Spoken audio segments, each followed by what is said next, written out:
Good morning class. आज हम लोग स्टार्ट करने जा रहे हैं chapter number 12 and that is friction. Children, what is the force of friction? Force of friction क्या है? Force of friction is the force, एक ऐसा फोर्स है which opposes the motion of an object over a surface.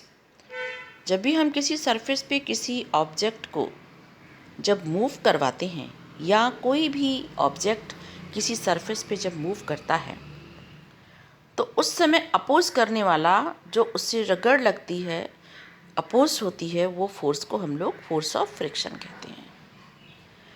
और force of friction कहाँ act करता है, कहाँ लगता है ये फोर्स ऑफ फ्रिक्शन?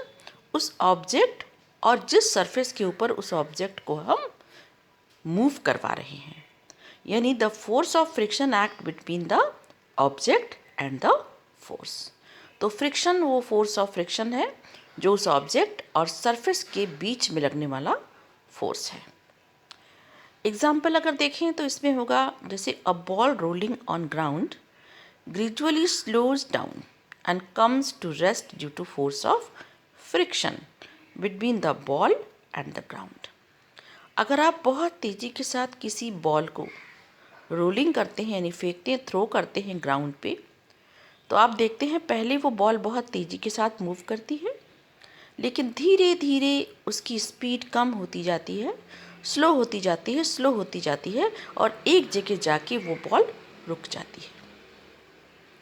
ऐसा इसीलिए होता है कि जो फोर्स ऑफ फ्रिक्शन है, जो अपोज कर रहा है, फोर्स लगा रहा है, कहाँ पर? ऑब्जेक्ट और सरफेस के बीच में, वो धीरे धीरे करके बॉल की स्पीड को कम कर देता है और बॉल धीरे धीरे जाके रुक जाती है। If we stop pedalling a bicycle, जब आप एक साइकिल चलाते हैं उस पर आप पैडल है, उस पैडल को आप घुमाते जाते हैं तो साइकिल आपकी आगे बढ़ती जाती है। लेकिन अगर पैडलिंग करना रोक दें तो आप देखते हैं कि इट ग्रेजुअली स्लोज डाउन, धीरे धीरे साइकिल की स्पीड कम होती जाती है और वो एक समय आने पर आपकी साइकिल बिल्कुल रुक जाती है। क्यों? क्योंकि यहाँ भी फोर्स ऑफ फ्रिक्शन लग रहा है और ये फ्रिक्शन कहाँ लग रहा है? आपके पहिया, साइकिल के पहिए और रोड के बीच में, यानी रोड और व्हील के बीच में, बिटवीन में जो फोर्स ऑफ फ्रिक्शन है, जो धीरे धीरे करके उसको क्या कर रहा है? अपोज करता जा रहा है और वो धीरे धीरे करके स्टॉप होती जा रही है। देखो ये एक पिक्चर है, इस पिक्चर में देखो एक कैसे लगता है, किस डायरेक्शन में फ्रिक्शन लगता है। फ्रिक्शन हमेशा फोर्स की, जो पुशिंग फोर्स है, उसके अपोजिट डायरेक्शन में होता है। जैसे मान लो एक ग्रीन कलर का एक ऑब्जेक्ट है और एक ऊपर पर्पल कलर का ऑब्जेक्ट है। ग्रीन कलर के ऑब्जेक्ट के ऊपर जो पर्पल कलर का बॉक्स दिख रहा है, इसको हमने रेड वाली लाइन की तरफ, देखो एरो लगा है कि उस डायरेक्शन में अगर इसको फोर्स कर रहे हैं तो उसी डायरेक्शन में वो मूव कर रहा है, नहीं मोशन उसी डायरेक्शन में हो रहा है।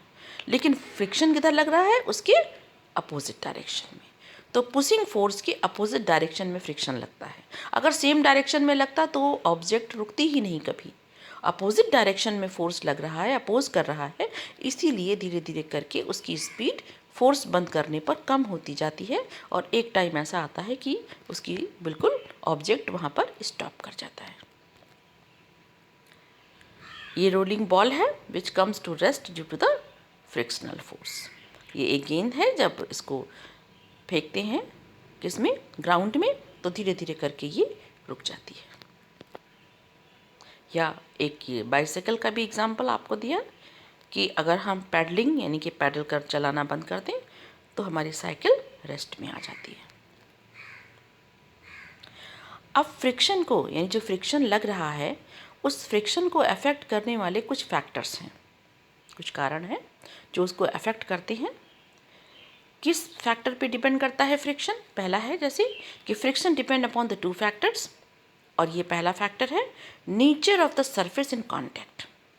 जिस सरफेस से ऑब्जेक्ट कांटेक्ट कर रहा है, यानी जिस सरफेस के ऊपर आप मूव करवा रहे हैं ऑब्जेक्ट को, the smoothness of the surface.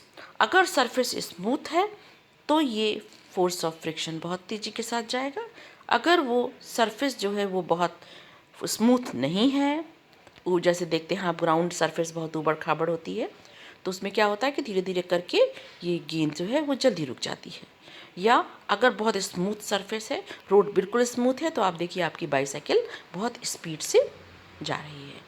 तो इसका मतलब है कि फोर्स ऑफ फ्रिक्शन डिपेंड करता है नेचर ऑफ सरफेस जिससे कि ऑब्जेक्ट कांटेक्ट में आ गया है। दूसरा, how hard the surface press together.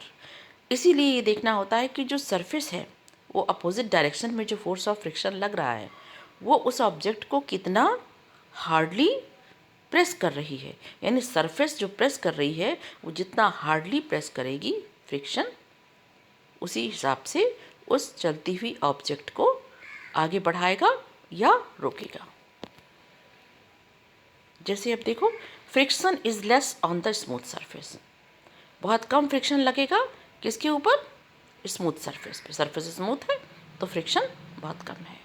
या आप देखो, इसमें जो है friction is more on a rough surface. ज़्यादा फ्रिक्शन लगेगा क्योंकि सरफेस कैसी है? रफ है। क्या कारण होता है फ्रिक्शन का? फ्रिक्शन होता क्यों है? Friction is caused due to the interlocking of irregularities between the two surface in the contact. जैसे जो हमारी बॉल है उसकी जो सरफेस है वो दूसरी तरह की है, और जिसके ऊपर उसको हमने थ्रो किया है, जिस सरफेस के ऊपर, उसकी जो सरफेस है वो दूसरी तरह की है। तो जो इंटरलॉकिंग है, यानी कि इंटरलॉकिंग हो रही है दोनों के बीच में, दोनों सरफेस के बीच में, उसके बीच में जो इरेगुलरिटीज़ है उसके कारण फ्रिक्शन डेवलप होता है। स्मूथ सरफेस में बहुत ही माइन्यूट इरेगुलरिटीज़ होती है। सरफेस इतना स्मूथ है कि बिल्कुल कोई भी इरेगुलरिटीज़ नहीं है, तो क्या होगा दोनों सरफेस के बीच में? तो क्या होगा सर, बहुत कम होगा आपका फ्रिक्शन। यानी स्मूथ सरफेस है minute irregularities between the two surface, और रफ सरफेस में क्या होगा? बहुत ही ज़्यादा इरेगुलरिटीज़ होती है दोनों के बीच में। इसीलिए कहते हैं the force of friction is more if the surface are rough. अगर रफ सरफेस है तो ज़्यादा रगड़ता है वो, ज़्यादा फ्रिक्शन होता है उसके दोनों के बीच में, और अगर स्मूथ है तो फ्रिक्शन यानी कि जो रगड़ लग रही है वो बहुत कम है। Type of friction, there are 3 main types of frictions. 3 तरह के फ्रिक्शंस होते हैं। इनमें सबसे पहला फ्रिक्शन है स्टैटिक फ्रिक्शन, दूसरा है स्लाइडिंग फ्रिक्शन, और तीसरा है रोलिंग फ्रिक्शन। स्टैटिक फ्रिक्शन कब होता है? स्टैटिक है, स्टेबल है। Is the friction exerted on a object at rest. Friction तब भी लगता है अगर मान लीजिए, अगर आप किसी ऑब्जेक्ट को किसी दूसरे सरफेस पर रख देते हैं, वो मूव नहीं कर रही है कहीं पर, एक ही जगह पे रखा हुआ है, उस समय फ्रिक्शन लग रहा है, और फ्रिक्शन कैसा है? स्टैटिक फ्रिक्शन है। स्लाइडिंग फ्रिक्शन कब होता है? कि जब वो उसको ऊपर मूव कर रही है। So sliding friction is the friction exerted when an object slide over a surface. जब भी कोई ऑब्जेक्ट किसी सरफेस के ऊपर स्लाइड कर रही है, चल रही है, तब उसे कहते हैं स्लाइडिंग फ्रिक्शन है। और रोलिंग कब हो जाएगी? जब वो friction when a object roll, बिल्कुल ही रोल कर रहा है, यानी हर तरफ से उसकी सरफेस घूमती जा रही है, घूमती जा रही है, रोलिंग कर रहा है, तो रोलिंग फ्रिक्शन है। Sliding friction is slightly less than the static friction. Static से थोड़ा सा कम है आपका sliding friction, and rolling friction is less than the sliding friction on static friction. यानी रोलिंग में सबसे कम है, स्लाइडिंग में उससे ज़्यादा है, स्टैटिक में उससे ज़्यादा है। देखो स्टैटिक फ्रिक्शन है, एक जगह पर रखा हुआ है ऑब्जेक्ट, वो हिल ही नहीं रहा है कहीं भी, तो इसलिए वो स्टैटिक फ्रिक्शन है। दूसरा देखो, स्लाइडिंग फ्रिक्शन सबसे ज़्यादा आपने देखा होगा जब हम लोग इस तरह के झूले में पार्क में जाते हैं, और जैसे ऊपर चढ़ करके हम उस पर लेटते हैं, इतना ज़्यादा स्मूथ सरफेस होती है कि हम स्लाइड होकर धीरे से नीचे पहुंच जाते हैं, स्लाइडिंग फ्रिक्शन। और तीसरा आपका रोलिंग है। रोलिंग फ्रिक्शंस में सरफेस बिल्कुल गोल है, आप देखिए उसको, जैसे हम एक ऑब्जेक्ट के ऊपर जो कि बिल्कुल ही बेंडेड है, यानी कि 45 डिग्री एंगल पर है, तो उसको जैसे छोड़ा वो तुरंत वापस रोल होकर के नीचे पहुंच गया। This is known as the rolling friction. कभी कभी फ्रिक्शन बिल्कुल समझ लीजिए कि बहुत यूज़फुल होता है, ऐसा नहीं है कि ये वेस्ट थिंग है। Friction is sometimes very very useful. Friction is useful for many of our daily activity. जो डेली हम लोग एक्टिविटी करते हैं उसमें फ्रिक्शन बहुत यूज़फुल भी है। अब देखो, it is possible to hold a tumbler due to friction between the hand and the tumbler. क्या ये पॉसिबल है कि अगर हम किसी थम्बलर को फ्रिक्शन हो रहा है तो क्या हम हाथ और थम्बलर को पकड़ सकते हैं?